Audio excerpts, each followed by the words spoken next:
Nous avons en HTML encore un autre type de liste. Nous avons la liste de définition. La liste de définition, elle est représentée par la balise DL. C'est une balise ouvrante et fermante. DL pour Definition List. Donc c'est un élément bloc et il regroupe une liste de paires associant des termes et leur description. Donc le terme à définir est représenté par la balise DT. Il est utilisé comme un élément enfant de l'élément DL. Donc ici, le terme à définir, c'est HTML par exemple. Très bien. Nous saisissons donc le mot HTML.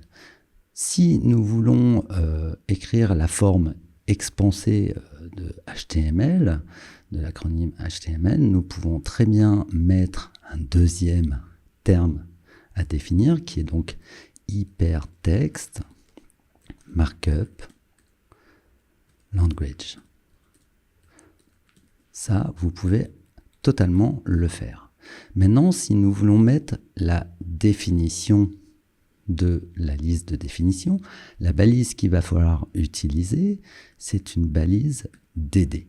DD pour définition de la définition, tout simplement.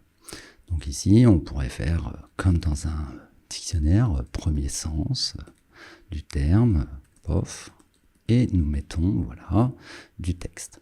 Et si vous avez une deuxième définition à donner, ou un deuxième sens, vous copiez tout simplement le DD, vous en rajoutez un deuxième, et ça vous fait la deuxième définition.